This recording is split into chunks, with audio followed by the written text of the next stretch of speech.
মা কি হয়েছে? শরীর খারাপ লাগছে? চিন্তা করো না, বাড়ি চলো, আমি তো আছি।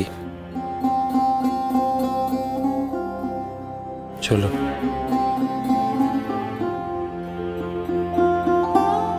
আমাকে শক্ত করে ধরে থাকো মা,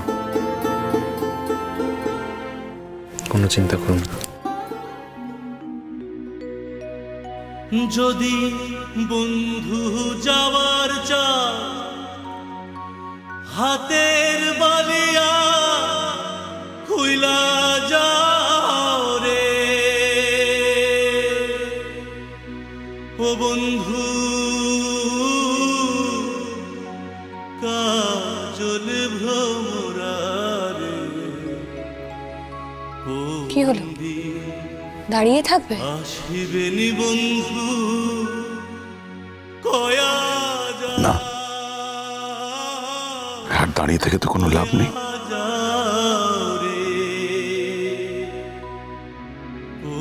থ্যাংক ইউ স্যার। আসিবেনি বন্ধু কয়া যা কয়া যা রে।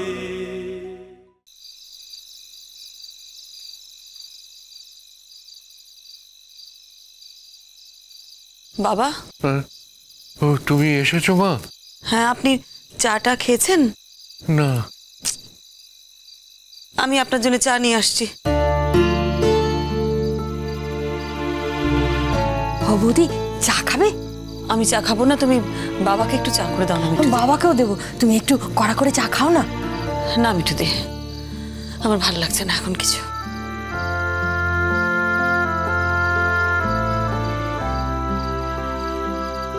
তাহলে তার আশা হয়েছিল?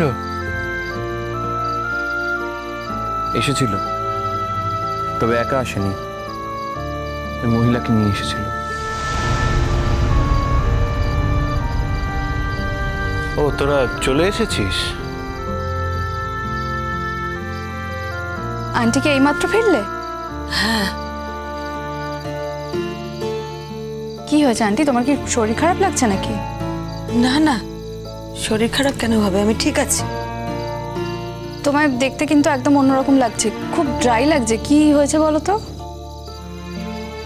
হবে না, আজ কত বড় ঝড়টা বৌদির ওপর দিয়ে গেল, একবার ভাবো। আন্টি তুমি সাইন করে দিলে?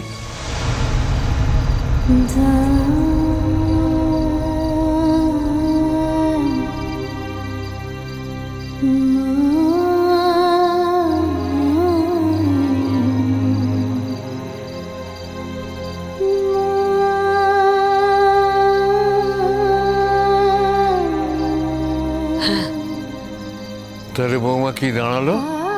সব শেষ করে দিয়ে এলাম বাবা, মানে সব শেষ হয়ে গেল। তাহলে তো আর কোনো কিছু করার উপায় রইল না। কি আর করতে তুমি দাদু ভাই, জোর করে দুটো মানুষকে একসাথে রাখলে নিত্য নৈমিত্তিক অশান্তি। তোমার ভালো লাগতো? তার থেকে যা হয়েছে ভালো হয়েছে। হ্যাঁ, যা হয়েছে ভালো হয়েছে, ভালোই তো। বৌমা বাড়ি ছেড়ে চলে যাবে, সেটা আমার দেখতে হবে, ভালোই তো। আমি তো বলেছি বাবা, সব কাগজপত্র পেলে তবেই আমি যাব, ততদিন আমি এই বাড়িতে আছি। সেই জন্যই তো আবার আনন্দ করা উচিত, তাই না বৌমা? বাবা আমি সে কথা বলিনি। ও বৌদি, তুমি সেই কোন সকালবেলা বেরিয়েছো, সারাদিন তোমার খাওয়া জোটেনি, তাই কিরম দুর্বল লাগছে তোমাকে। দাঁড়াও, আমি তোমার জন্য খাবার নিয়ে আসি। না মিঠু দি, আমার এখন খাবার কোনো ইচ্ছে নেই। ইচ্ছে না থাকলেও না খেতে হয়, জোর করে খেতে হয়। হ্যাঁ মিঠু দি নিয়ে এসো। হ্যাঁ আনছি, আমি আনছি। বারণ করছি। আন্টি এই কি, তোমার গা তো জ্বরে পুড়ে যাচ্ছে। না না দেখি। না না, কিছু হয়নি। মা, তোমার জ্বর হয়েছে নাকি? কই দেখি, তুমি আমায় বলনি কেন? আরে কিচ্ছু হয়নি, একটু ওই গা গরম হয়েছে, একটু বিশ্রাম নিলে ঠিক হয়ে যাবে। মা তুমি দাঁড়াও, আমি জ্বরের ওষুধ এনে দিচ্ছি এক্ষুনি। না না শোন না, আমাকে নিয়ে এত ব্যস্ত হওয়ার দরকার নেই, আমি পরে খেয়ে নেব। মা তোমার শরীর খারাপ, তো ওষুধ খাবে না কেন বলছো? এটা তো ভালো কথা নয়। তাই তো, তুমি যতদিন আছো সংসার তোমায় ছুটি দেবে না, তুমিও ছুটি নিতে পারবে না মা। আন্টি আমি একটা কথা বলি, তুমি কিছু একটু মুখে দিয়ে ওষুধটা খেয়ে নাও। কিছু হয়নি আমার, এত অল্পে আমি ওষুধ খাই না অঙ্কিতা। মা তোমার জ্বর হয়েছে, তুমি ওষুধ খাবে, এটাই তো স্বাভাবিক ব্যাপার। এটা নিয়ে এত কথা কেন বলছো বুঝতে পারছি না। তুমি দাঁড়াও, আমি ওষুধ এনে দিচ্ছি। আন্টি হ্যাঁ তুমি খুব আপসেট তাই না? না তো। দেখো আন্টি, তোমাকে দেখেই বোঝা যাচ্ছে। এতদিন আমি বাড়িতে এসেছি, কখনো তোমাকে এরকম দেখিনি। আজকে একদম অন্যরকম লাগছে।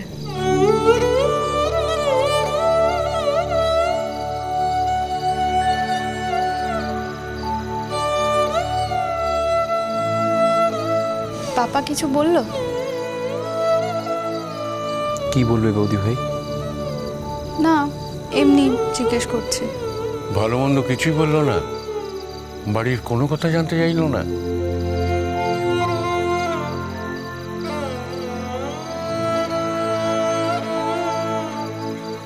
না,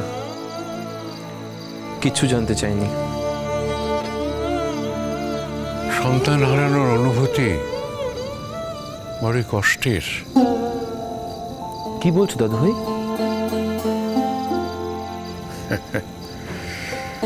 আমার মনে যা হচ্ছে আমি তাই বলছি। ও তো আমার জীবন থেকে সত্যি হারিয়ে গেল। আমি অনেক চেষ্টা করেছিলাম, একার চেষ্টায় কত কি করতে পারি বলো? ও বৌদি, এনো তোমার জন্য খাবার এনেছি, বসে দেখিনি, আমি নিজে হাতে তোমায় খাইয়ে দেবো। এত বাড়াবাড়ি করছো কেন মিঠুদি? আমাকে খাইয়ে দিতে হবে কেন? নতুন বউ, দেখো বৌদি আমার কোনো কথা শুনছে না।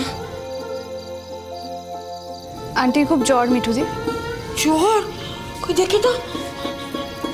ওমা গো, এ তো গা একবারে জ্বরে পুড়ে যাচ্ছে। ও বৌদি, বৌদি তুমি আমার সঙ্গে চলো, তোমার মাথাটা ধুয়ে দিই, জ্বরটা কমে যাবে, চলো না। ও নতুন বউ, তুমি বৌদিকে একটা ওষুধ দাও না। অনিরুদ্ধ আনতে গেছে। মা মা নাও, ওষুধটা এনেছি, খেয়ে নাও। মিঠুদি কি খাবার আছে দাও তোমাকে। কি ব্যাপার বলতো, তোরা সবাই মিলে এত বাড়াবাড়ি করছিস কেন আমি বুঝতে পারছি না। বাড়াবাড়ির কি আছে মা? খালি পেটে তো আর ওষুধটা খাওয়া যাবে না। খেয়ে নাও, তারপর ওষুধটা খাবে। খাও না বৌদি। আমি যদি এখন মিষ্টি খাই না, আমার কিন্তু বমি হয়ে যাবে। আচ্ছা ঠিক আছে, মিষ্টি খেতে হবে না, বিস্কুট দুটো খাও, তারপর ওষুধটা খেও। কি খেতেই হবে নাকি? হ্যাঁ মা। তুমি যদি একটু শারীরিকভাবে সুস্থ থাকো বৌমা, তাহলে আমার এই অপরাধ বোধটা আর হবে না। বাবা, আপনার কিসের অপরাধ বোধ? আমরাই তো তোমাকে পছন্দ করে দেখে শুনে নিয়ে এসেছিলাম মা, অথচ অমূল্য সম্পদ পেয়েও আমরা সেটা ধরে রাখতে পারলাম না। আমার অপরাধ বোধ হবে না তো কার হবে মা? আন্টি তুমি এবার বিস্কিটটা খাও তো। হ্যাঁ না,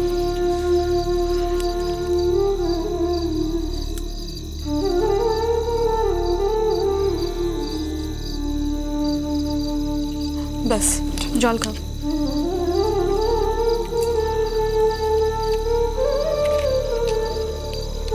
নাও ওষুধটা।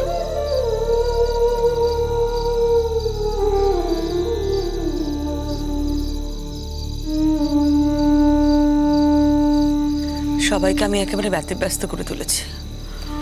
মা যদি তুমি ওষুধ না খেয়ে অসুস্থ থাকো, তাতে তো আমরা বেশি ব্যতিব্যস্ত হবো, তাই না? আন্টি আমার মনে হয় তোমার একটু বিশ্রামের দরকার। তুমি এক কাজ করো, ঘরে গিয়ে একটু শো, আমি তোমায় দিয়ে আসি। না না, আমাকে দিয়ে আসতে হবে না, আমি পারবো, নেব বিশ্রাম। এক্ষুনি তো বাড়ি এলাম। মা চলো, আমি তোমায় পৌঁছে দিচ্ছি। আর বৌদি ভাই ঠিক বলেছে, তুমি একটু রেস্ট নাও, ঠিক হয়ে যাবে। হ্যাঁ হ্যাঁ, রেস্ট নেব। তুই আমাকে পৌঁছে দিবি কেন রে? আমি কি নিজে নিজে যেতে পারবো না? বলছি যে তোর রিহার্সাল টিহার্সাল নেই, যা না ওখানে। শোনো না, তোমরা সবাই না যে যার কাজে যাও, আমার জন্য ব্যস্ত হয়েও না। আমি ঠিক আছি। ডিঙ্কা, ওই দিঠির নাম্বার আছে না তোর কাছে? একটু ফোন কর না রে ওকে। কিসের জন্য? না, বাড়ির বাইরে বেরিয়ে মেয়েটা প্রথম পরীক্ষা দিয়ে ফিরেছে আজকে। কেমন হলো একটু জানবি না? পারবো না। ওরকম করে বলছিস কেন ডিঙ্কা? নিজের বোনের ওপর এত রাগ কিসের তোর? ওর কি দোষ বলতো? ওর পাপাকে ছাড়া থাকতে পারে না, পাপাকে ভালোবাসে, তাই গেছে ওখানে। এরকম করে বলিস না। না, পারবো না আমি ফোন করতে। ও তো আমাদের একটা ফোন করতে পারতো, করেছে?